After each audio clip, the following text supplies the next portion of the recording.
You're listening to Focus on Utilities, brought to you by Power and Utilities Australia, the disruptor platform for Australia's utilities undergoing transition. Join us each month as we bring together diverse and divergent voices from the energy sector to unpack some of the key challenges and opportunities facing energy networks as they transition towards net zero. It's podcast time. Welcome to Focus on Utilities. If you're listening, thank you. We are really glad to have you on board. I'm Paul Mathers, and this is the second in a series of podcasts from Power and Utilities Australia Leadership Summit. And today we talk about hydrogen, specifically unlocking the power of hydrogen for utilities. And it's an interesting conversation, hydrogen. It tends to be fairly divisive. In fact, the debate in Australia has evolved from hydrogen being the saviour technology to solve all of Australia's decarbonisation challenges to, more recently, according to some at least, a costly and energy-intensive laggard. Pretty strong words, I suppose. But this tribalism in this debate reflects more overarching questions around the role of gas in the energy transition, despite hydrogen being a highly versatile element that can be produced from a variety of sources. There's no doubt of hydrogen's potential to revolutionise the energy industry, particularly in the hard-to-abate sectors. But when does this potential become reality? And as the debate continues, what is the viability for hydrogen within the utilities sector? Well, thankfully, we've got some interesting and knowledgeable people to join us today to answer those questions and more. And joining me as my co-host today is Stuart Allinson. Stuart has a background as an engineer in the oil and gas industry and more than 25 years in the energy and utilities industry. He's currently the energy transition partner for Startupbootcamp and a member of our own Power and Utilities Australia advisory board. Good to see you again, Stuart. You too, Paul. Nice to be in person. Oh, it's always a pleasure to see you and talk with you in person. Stuart, the hydrogen debate continues to be divisive, and the whole conversation around transition in general has become, and I'll use your words, somewhat tribal. Yeah, I am a very privileged person. I travel around the world talking to policymakers and corporates and dealing with lots of startups. That's my role with Startupbootcamp. And I see everybody's trying to do lots of really good things, but the tribalism where it gets very frustrating, it's as if like there's one right answer and a dozen wrong ones. And I think that's starting to get into the way of a successful and rapid energy transition. Doesn't mean that everything's a panacea, but it also means that we've kind of got to find the right solutions in the right time frame.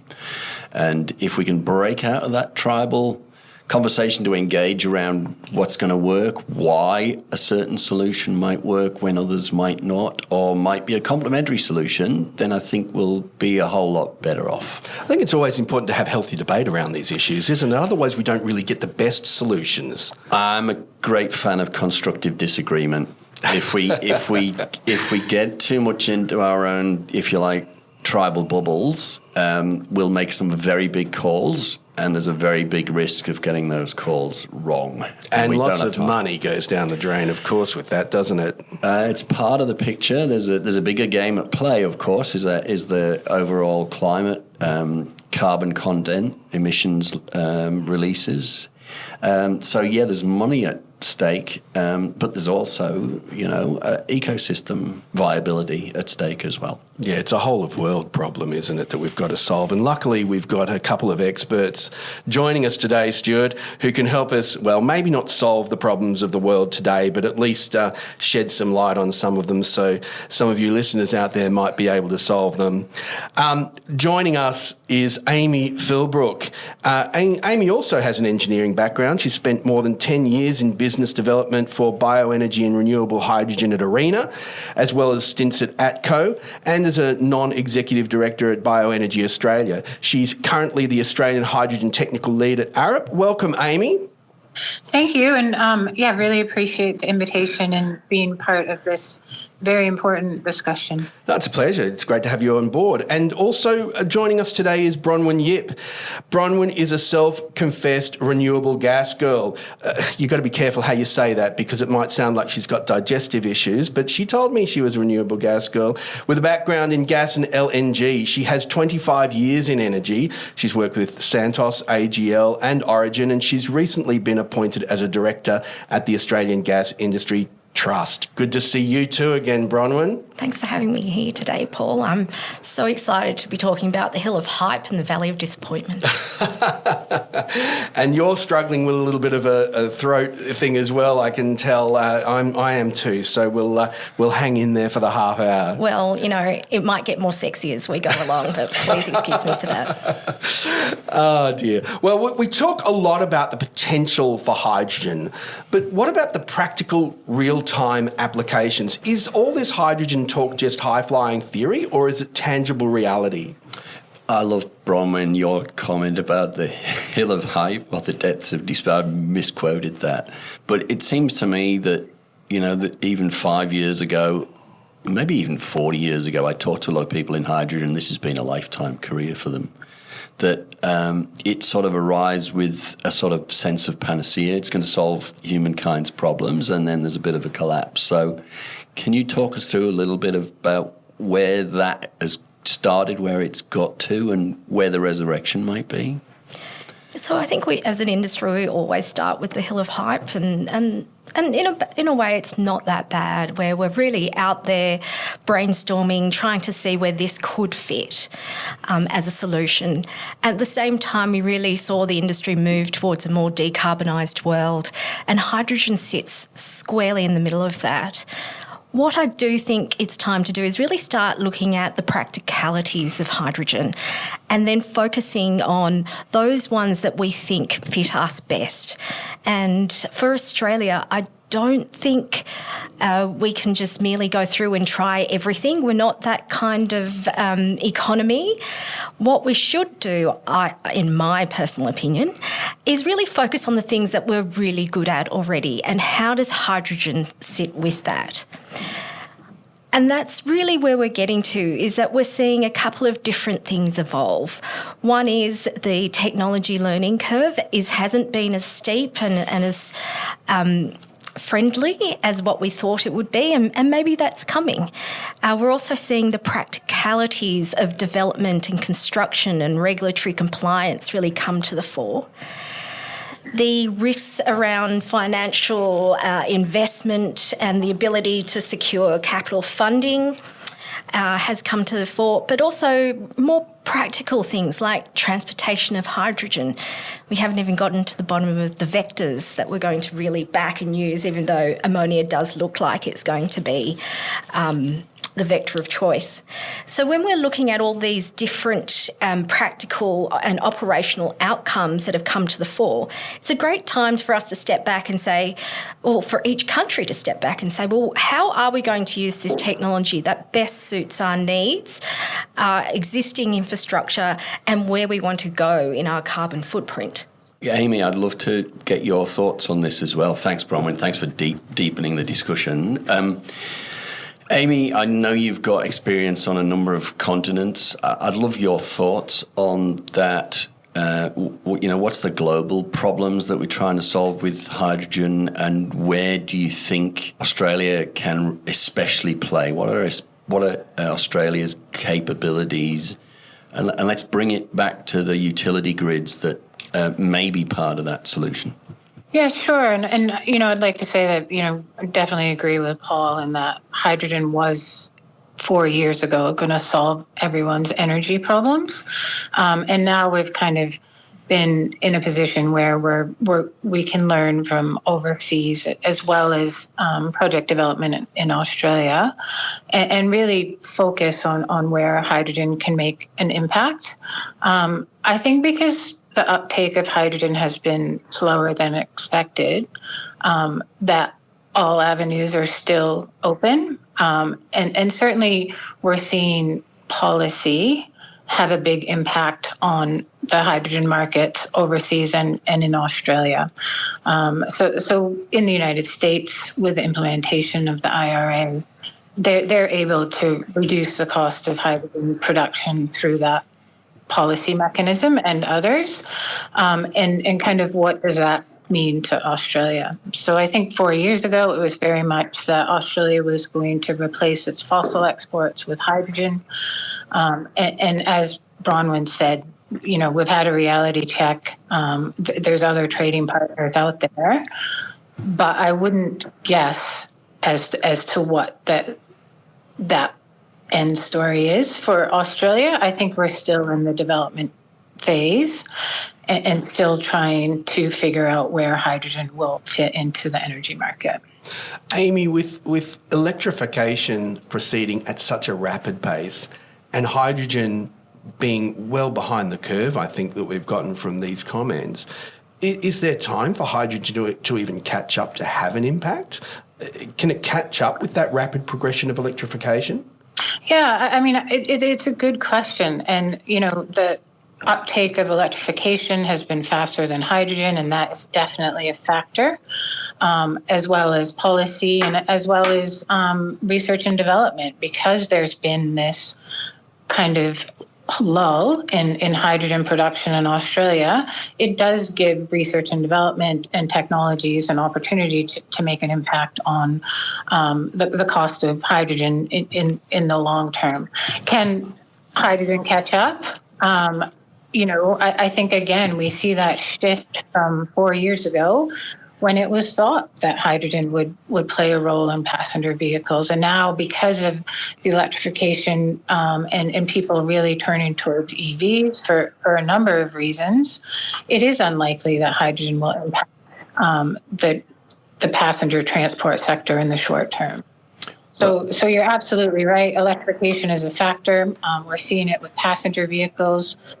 But with other forms of transport, it's still relatively unknown, as we're all kind of racing to decarbonize the transport sector. Bronwyn, you must have seen that tension, and obviously I don't want to put you on the spot about any one company, but you've got the wonderful privilege of having worked in several energy companies. The tension between that electrification of everything and then the role of hydrogen around that. It's a moving feast as well. 5 years and, batteries have dropped substantially in price. It's a very fast-moving space. And that's what makes it so wonderful, I think, is the ability to use all the things we have in our arsenal to help decarbonise. But I suppose, having seen so many different types of utilities, the one thing I can say for sure is that hydrogen for baseload power generation is not favourable. Certainly there's questions around peaking and whether in the future that'll be something, but certainly this notion that we should optimise for hydrogen rather than conventional forms of renewable energy really isn't there at the moment in Australia. Yeah, let's talk about that peaking supply, because obviously GE Vernova have recently signed an agreement with CS Energy to provide hydrogen-ready peaking generation units for Brigalow up in Western Downs in Queensland.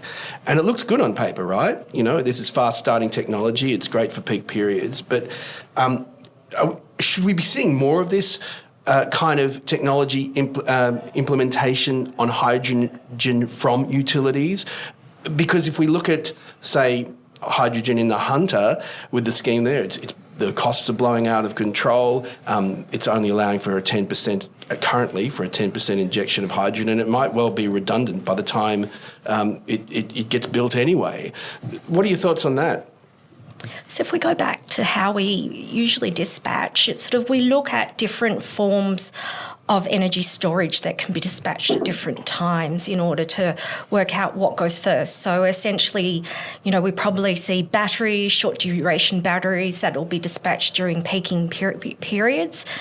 We might see more longer duration. We might see pumped hydro. There are a whole wealth of different methods that can be used by utilities to provide capacity during those peak periods. And the way that we look at it usually is by looking at the cost to dispatch those particular types of technology. Where we get into issues with hydrogen is that it is potentially one of the more expensive technologies to dispatch. Yeah. And added to that, the actual capacity that's needed to make that available, so hydrogen storage, hydrogen infrastructure, hydrogen pipelines, they're going to be quite expensive as well. So it's for a utility to work out, well, how much hydrogen peaking capacity it needs in its book, and it's going to be very hard for them to put a large swathe of that without increasing the overall cost of generation within its book. Now, we've heard from the community and from the RBA that we really don't want a whole lot of inflation in relation to energy, and I certainly don't, but it's something we're going to have to think of, that the cost of that generation is going to have to increase if we shoehorn large quantities of hydrogen for peaking in there. The area where this is very different and where we've been helped a lot is we've seen Korea and Japan, the governments in those countries are requiring their utilities to include low carbon ammonia in their generation. So they're working up to about 25%. And so we will see those utility companies start to decarbonise by using a green hydrogen derivative or a blue hydrogen derivative. And I think that will allow us to build demand internationally and bring on Australian hydrogen projects. And in doing so, create that liquidity that's needed, that infrastructure that's needed to allow us to have hydrogen-fired peakers, because that infrastructure is already there. You're not building that new hydrogen infrastructure just to run your peaker, an hour a day in summer. So that's where I think we could potentially, thanks to East Asia, start to see that happen. Amy, I'd love to bring you in and just make a comment on the way through that I'm an early stage backer, so I'm a big fan of experimentation. But the other side of that is the risk of reinventing the wheel. So to Paul's question and then to Bronwyn's response, what do you see that landscape of early moves on developing generation capability in places like WA and Queensland, and what are your observations about how that should focus or how it's evolving? Yeah, no, interesting question. I think that we're definitely seeing the impact of policy on gas peakers. So, it has become a state-by-state landscape. So in South Australia, that is definitely focused on hydrogen production and gas peaking and green steel, have committed a lot of funding towards that process.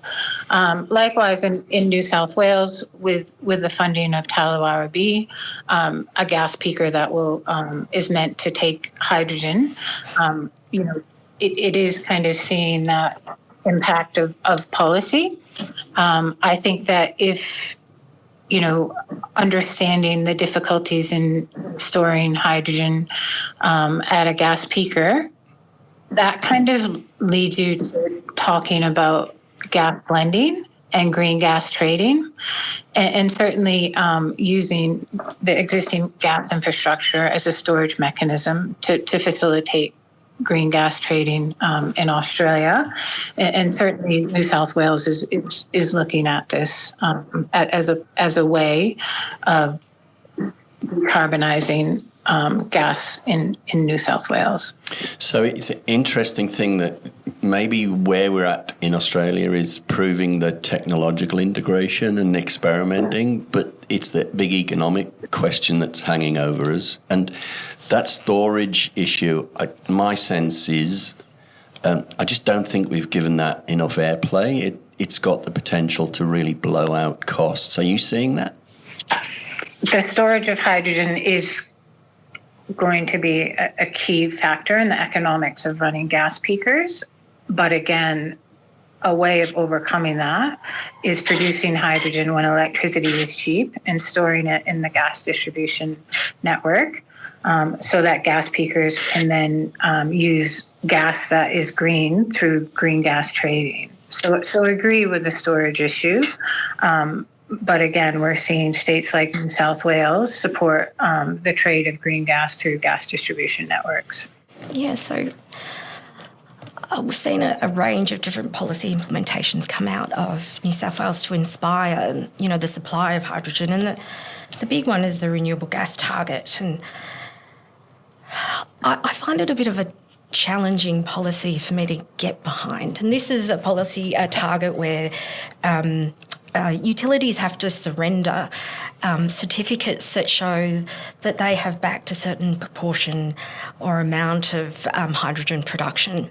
But it's linked to the gas. And so for me, it's mums and dads that end up paying for this certificate, but potentially they're not the ones that are really going to be using the hydrogen.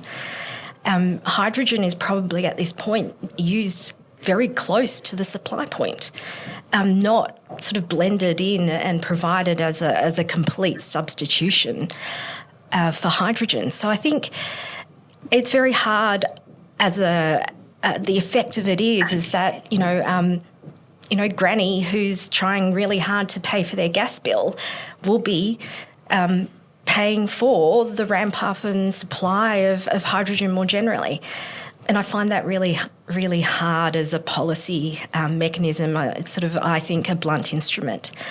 But I do believe that policy intervention is desperately needed to increase hydrogen supply. And as a bit of an economic disillusionist realist altogether, I really believe it has to come through demand. And if we can have that demand, then the system can ramp up and the utilities will be part of that infrastructure play. But that demand has really got to come from big, heavy industry. And my conjecture is that we need to see it come through things like green steel. We need to see it come through ammonia and fertiliser products and explosives. And in that way, we can supply the hydrogen close to those industrial manufacturers of those types of products.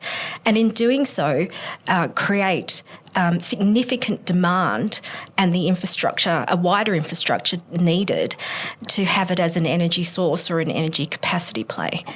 And I think that's where we might see differences when we're looking at the new hydrogen pathways, is really focusing on that demand and how can policy work to create that wider demand play, and in doing so really tackle those parts of the value chain or export dollars that Australia already is very competitive in and plays a large part, and continues to support those jobs that we need in those industries.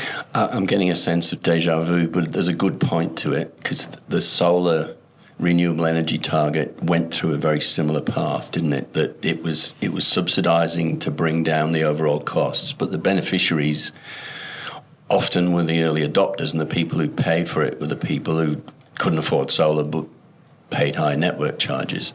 Just to tease out your point, what I hear you saying is we need our policy to be more focused on where the demand picture economically should be, like, say, for example, in industry, and then tailoring policy around that outcome rather than trying to get everybody to bear those unbearable costs of an energy transition.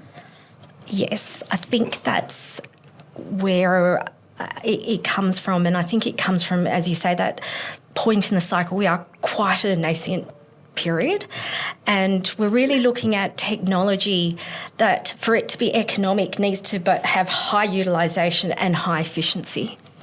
So those electrolysers, for it really to run, we're needing them to have a utilisation of 80 to 100% for them to really get to those levels of commerciality. That doesn't really work if you're only going to be running your electrolysers for a super peaker. And so what are those industries and what are those demand sources that can and require energy at that 80 to 100% of the time? And it is, the smelters or those processes that can't easily be turned on and off. And let's back those and create those green products that we know the rest of the world is really looking for. Wouldn't it be great to drive around in a green BMW or Audi, right, in the future? So, Amy, if it is about that using hydrogen maybe stored in the gas network to support the high utilisation electrical applications, particularly in industry, does that align with your thinking? And the corollary question is, do we need to get our gas up to 80% hydrogen to support that? Yeah, I mean, again, it's a good question. I think that I definitely agree with Bronwyn that there are hard-to-abate sectors that should be supported for hydrogen. If we look at ammonia, most of the hydrogen use in Australia, if we kind of start to focus on demand, is in the manufacture of ammonia. So there is a demand sink. There is a process that runs continuously. And in order to decarbonize, you can either capture the carbon from the steam methane reforming process, or you can change the hydrogen source from gray hydrogen to green. So definitely agree that demand sink is one that should be supported by policy in Australia. In terms of storing 80% hydrogen in the gas distribution network, I think early steps, and we are seeing the gas distribution companies put in money to support hydrogen blending, and those types of steps shouldn't be ignored. So we talk about figures like 10 or 20%. I'm going to put an age on me now. I remember growing up in the UK when we were getting this amazing stuff from the North Sea called natural gas, and it replaced stuff that I didn't know much about, was town gas. But that was over 40% hydrogen, wasn't it? So getting back to higher levels of hydrogen is not the technically difficult thing that it's often painted to be. Thoughts? Yeah, so I think, again, this is an area that everyone's kind of investigating. When do you have to change over material to be 100% hydrogen compatible? It's a complicated piece. It's not just the gas distribution network. It would also be any users of hydrogen in their home, and what does that mean to their appliances? And certainly, people interested in this area are looking at it, including all of the gas distribution companies. And so it's difficult to say, what that blend is, what it should be, and what it will mean. Because as we've all kind of pointed out, we're in this time period of discovery and really trying to understand what that pathway will look like. Thanks, Amy. Bronwyn, Sure. I've spent my life in utilities thinking that old phrase, if that's where you're trying to get, I wouldn't start from here. We look at our electricity grids now, and in fact it's happening in WA, aren't they? They're decommissioning transmission and power lines and going to microgrids. If we had a crystal ball, would we be creating a gas network that was like micro networks serving local industries rather than carrying the cost of moving hydrogen renewable gas, right the way through, say, the eastern seaboard? So I think we will start to see the advent of microgrids, because that's really very policy driven, and we can see how that might work with renewable energy. What hasn't really worked along that vein is the hydrogen hubs strategy, which I was a big fan of, but what's sort of playing out in these hydrogen hubs, and the original idea was that you would have hydrogen supply and then you would create hubs of hydrogen demand around them. And that would potentially require you to move your demand to the supply.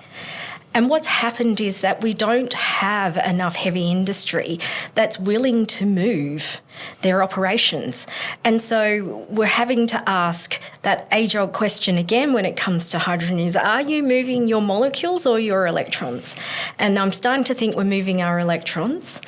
But what we need to sort of work together on is really to understand how do we connect supply and demand in the most efficient way, and is a large infrastructure play what we're really working towards, as you say. At the same time, we're starting to see gas networks really bear the brunt of some big political questions. So in Victoria, we're really looking at no more new gas connections and really looking to see are there policies in place that could decrease our reliance on natural gas in the home. We'll get to a point where the cost to serve gas networks will be very expensive if we do not have increasing numbers of new connections. And people will come off gas, either they'll love their new induction electric cooktop, or will just say, look, I just can't afford it. I'm going to switch everything over to electricity because my fixed charge for my gas is too high. And so what we'll see is either a steep decline to disconnection from gas or a cliff. And I'm hoping that cliff is sort of into the 2030s or 2040s. But what we really need to see is that, are we going to have that intersection between the decline in natural gas usage for these networks, not the transmission lines, but the networks, with a ramp up and liquid supply of hydrogen at a price that can be blended into the gas network without a whole lot of subsidy. I'm not too sure when that intersectionality happens, or if it happens in a way for residential usage. But it's certainly one that requires a lot of modelling and a lot of thinking, particularly by a market operator, and I'm pretty sure they're onto it. And I think it will be interesting to see how this plays out, and then the effects for utilities, in that, are they ramping up to provide these types of gases for big industrials and a declining residential, or will the advent of hydrogen allow for these networks to continue, potentially not in Canberra or Victoria? I just wanted to say, when you referred to liquid supply, presumably you're talking about trading and price as Amy does, rather than cryogenic supply of hydrogen. Oh, you've got to love an LPG though. No, liquidity and depth in the market was what I was after. But yeah, never write off an LPG tank. Interesting theme that's come out. I do want to point out attended a presentation by the chief engineer of the Whyalla Hydrogen Hub, and that seems to disprove that general observation. My observation would be about it that they've taken a very visionary approach to employment, to leveraging existing infrastructure. But there's another degree of it which I see as optionality. It's like they don't have a complete unified view of what that end business case will be. But if they've got enough of the supply and the demand together in the one place, it'll kind of work itself out. It's a bit of Field of Dreams, isn't it? Build it and they will come. And they will come. And it's build it and they will come. And please, where is my subsidy check? Thank you, South Australian Government. We all would welcome a further conversation about the role of some subsidies. But Amy, you've been very patient there. You've got an observation and comment on that? I think that it's just in agreement with what you're saying, Stuart. Like, you definitely see the impact of policy on what a hydrogen hub might look like, and Whyalla is a good example of that. The question of whether or not that's a good use of public funds, Bronwyn, I think that's to be debated. And exactly what you say, we're seeing these differences in places like Canberra and South Australia, very much hinged on government policy and support. That use of public funds, it reminds me of the old advertising adage, 50% of advertising wasted. We just don't know yet which is the 50%. So maybe that's the point, that we've got to do these experiments. We've got to learn fast, but we've got to have a bit of a vision about where this might play out. I want to just bring the conversation back to consumers, which Bronwyn touched on earlier, because they end up paying, it's very expensive for them.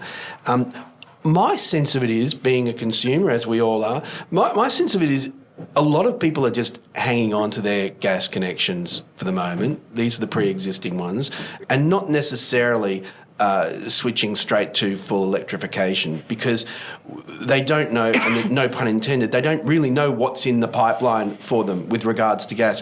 We've got AGIG, who created the hydrogen house, and there's a sense there, I suppose, for consumers that there is a solution coming.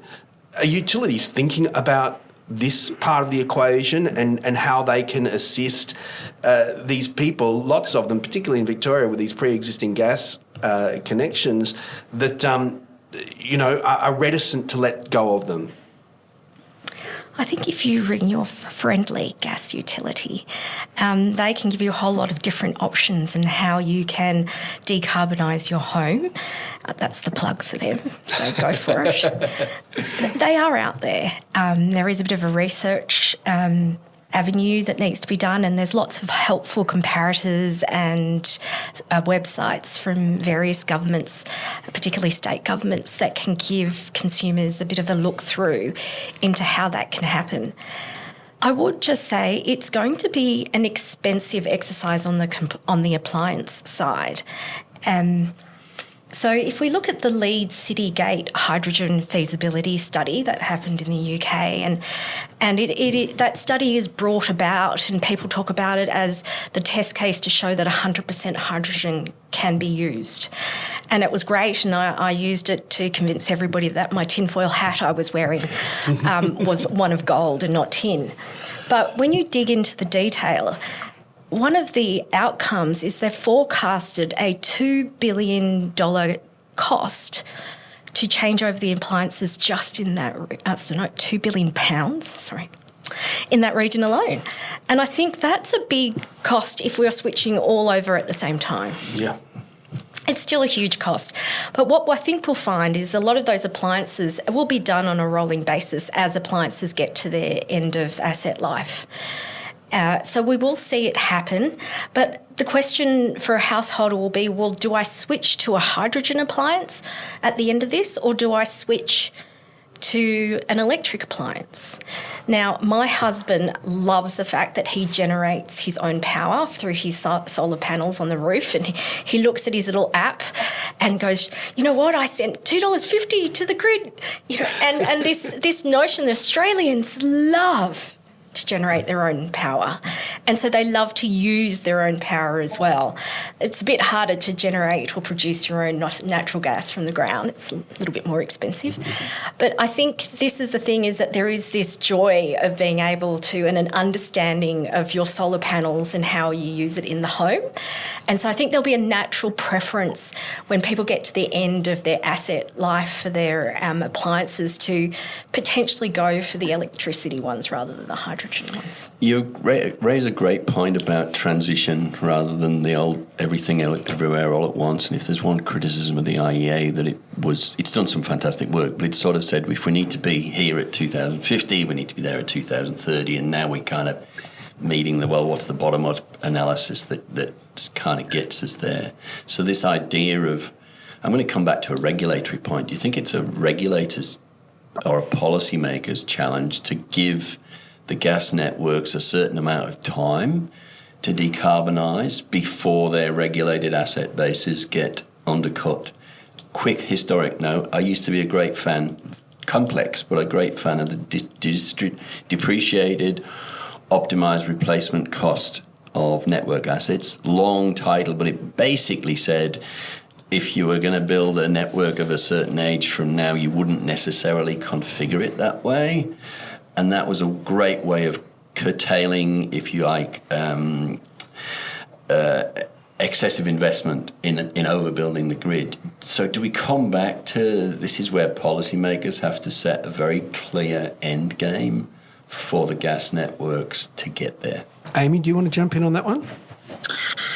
Yes, I do. I'm just going to answer that in a slightly different way, though, Stuart. So I think that, I was at the ANU for a long time as a research fellow.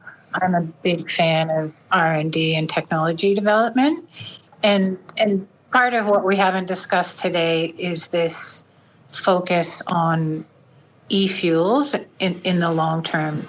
So we're seeing Japanese gas distribution companies look at e-methane. So the capture of carbon, the production of hydrogen to make methane.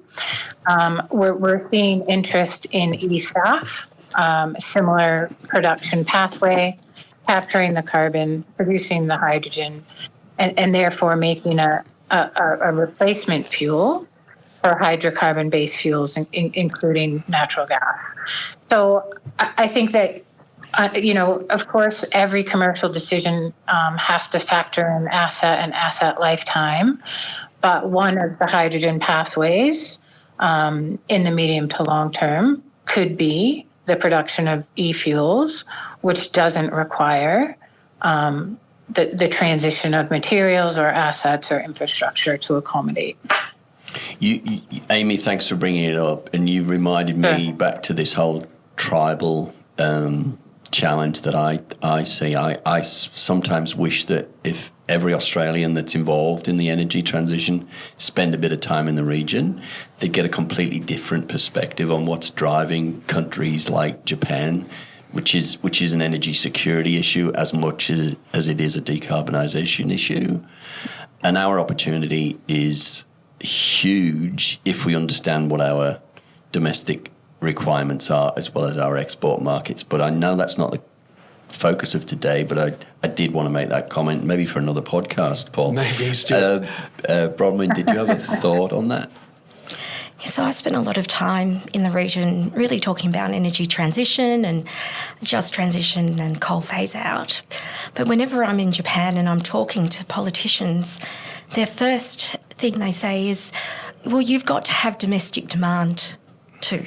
It can't just be that you create supply and send it all offshore and just expect us to buy it. And certainly there's not this appetite that they had at the beginning of the LNG boom, which was really to be there solely to underwrite these projects in a way that would provide, 20 years of solid profit.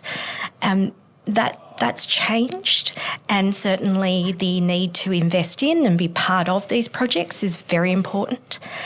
Also, the pricing, I think, will change. So what we're seeing is blocks of buyers starting to go out and buy the green, the low-carbon ammonia, and they're not doing it in a way that they're fighting against each other. So we're seeing Korea and Japan work together to purchase green ammonia, as much as we're seeing the Dutch and the Germans buying a block.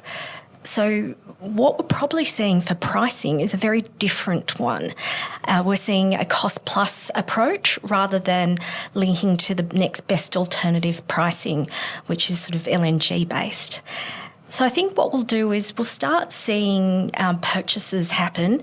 We'll start seeing them happen in a very different geopolitical way that we're used to. And we'll also see the effects of IRA come through, which I think I'm hearing, we might hear next week, about what intensity of carbon is needed to obtain IRA funding. So there is a notion that blue hydrogen will still attract subsidies, which is very different to what we think in Australia, which is it must be very low carbon and that it must be sort of that green level or below or renewable. But you also see from East Asia, they're not too worried about the colour. They're really just worried about the low carbon intensity.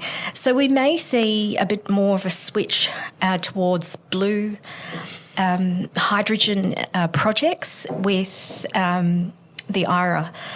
And certainly Australia is well placed to look at CCS and how we could move that forward. And that really is something that utilities may decide to get more involved in, is this new business of taking other people's carbon and sequestering it, particularly underground. Interesting. I've been party to a lot of policy discussion around emissions intensity rather than rainbow colours, because at the end of the day, people want to know what it is, but that's a supply chain issue, not just a point of delivery issue. But I do want to come back to the supply chain, because there's a hint in what you said about that collaborative approach to projects is to me is what I'm seeing right across multiple sectors with the energy transition is a supply chain collaboration, which has different implications for if you like the business model and the partnering risk acceptance as well. Amy, do you see that as this is the way we're going to iterate through finding that sweet spot or those sweet spots for hydrogen? And do you think it's got an implication for how utilities engage with the supply chain? Yes, I mean, I guess that, hydrogen presents a complicated supply chain, especially when you're looking at international markets. Definitely agree with you, Stuart, that having the colors is not helpful. The end game, reducing carbon emissions, and everything should be talked about in terms of carbon intensity and carbon impact, and really a move away from colors. I think that green hydrogen in Australia has been adopted as the pathway forward, and we're definitely not seeing that in Canada and the United States in particular. Currently, it's ARENA that's supporting the hydrogen projects in Australia, and the requirement is for that to be 100% green hydrogen. And I think that has had an impact on people not focusing on the carbon capture, steam methane reforming, which is currently called blue hydrogen. We're all on different journeys, aren't we? And we all have different ideas about how we've got to get there, but we've all got to get there at the end of the day. I think we've covered a huge breadth of information today, which has been fantastic. I'd just ask you, Amy, if you've got any final comments before we start wrapping up. No, I don't. I think it's important to keep these discussions happening. We are definitely noticing the change in conversation in the last 4 years, and that's been really picked up well today. Like hydrogen was going to be the answer for everything, and now there's this real opposition to hydrogen, which I would actually argue is useful. That it's good, because when the hydrogen industry or the emergent hydrogen industry was expected to solve all the energy problems, that's just an unrealistic objective, and of course, it wasn't going to succeed. It just kind of sets up the industry for failure, basically. And now that we're having these discussions and talking openly, and really the learning journey is incredibly fast-paced, and I suspect that the conversation in a year's time will be different again. So very much appreciate the conversation and the dialogue and the different points of view. Bronwyn? So I think I've been a little bit downbeat in this conversation. I'd like to just add, look, the future is bright for hydrogen. Next year we'll all be talking about the Hydrogen Head Start program and the billions of dollars that could be available for that. And that's really a way that we can really kickstart and have that conversation and really start to find new solutions for hydrogen. So I think the colours of the rainbow aren't so great for hydrogen, but certainly there's a bright future ahead. Lots of rainbows in the sky. Absolutely. Well, there's a long conversation to be had, and it is ongoing. And of course, you can join the conversation at Power and Utilities Australia Leadership Summit from the 7th to the 8th of May next year at the Melbourne Convention and Exhibition Centre. Thank you, Bronwyn. Thank you, Amy, for joining us today. You've been a wealth of knowledge and a pleasure to have in our podcast. And Stuart, as always, thank you for joining me to co-host. We would be inauthentic if we didn't have your expertise behind the mic. Pleasure, and thank you for involving me in a very enlightening conversation. Thank you. Always a pleasure. And thank you to everyone listening. We look forward to talking to you again next month when we discuss issues around social license and just transition in the energy transition. But until then, goodbye. You've been listening to Focus on Utilities, brought to you by Power and Utilities Australia, the disruptor platform for Australia's utilities undergoing transition. Join us in person at the Power and Utilities Australia Leadership Summit and Expo in Melbourne, 7th to 8th of May 2024.